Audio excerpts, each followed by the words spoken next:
Upstream U.S. oil and gas, a week in review, March 2 through 9, 2025.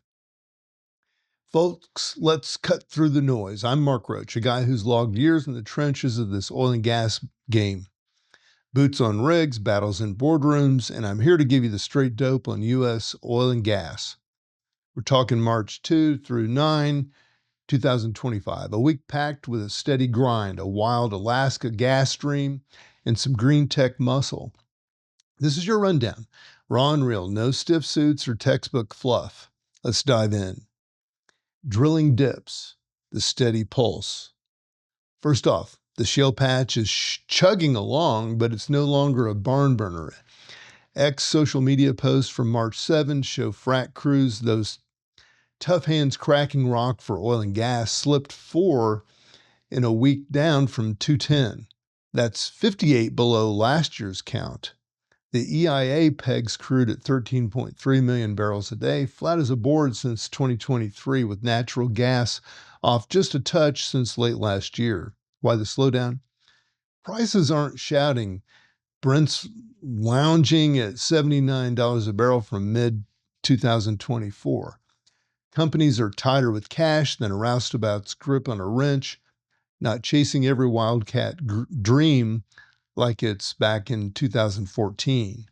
For you, this means gas prices stay $3 to $4 a gallon. Stay steady.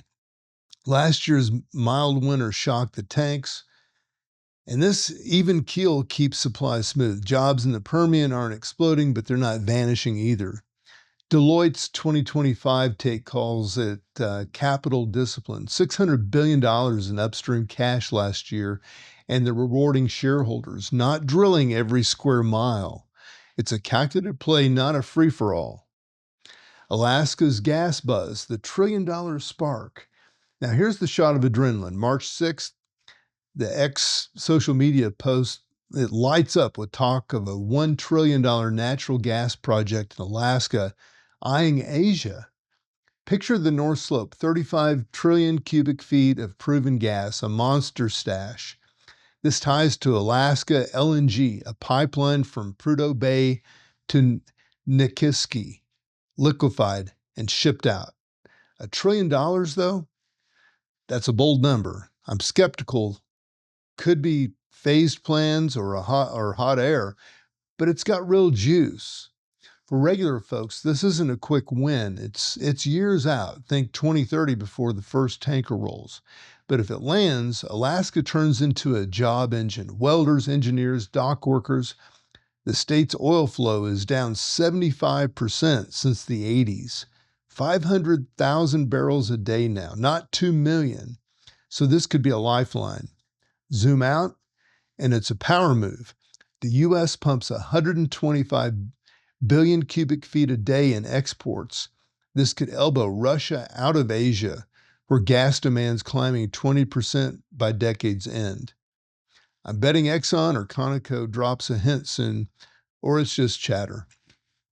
CCS, the green gear. On March 5th, World Oil reports Baker Hughes teaming with Frontier for carbon capture, CCS, in upstream.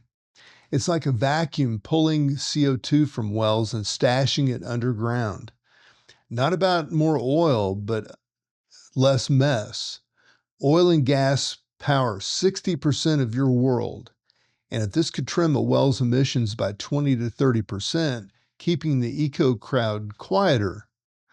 For you, it's no big shakeup at the pump, pennies per barrel, not dollars per gallon. Jobs hold firm, with a few tech roles popping up. It's the gear keeping regulators at bay. Exxon's on board, Chevron too. Old fields make perfect CO2 tombs. I see it as a slick move. Oil's not fading, just getting a polish. So the Roach take, straight talk, here's the raw truth. This week's upstream pulse is steady with a kick. Drilling level 13.7 million barrels a day by 26 per the EIA. No flood, no drought. Alaska's trillion-dollar gas vision could shift the game, but it needs legs. CCS is the sleeper hit.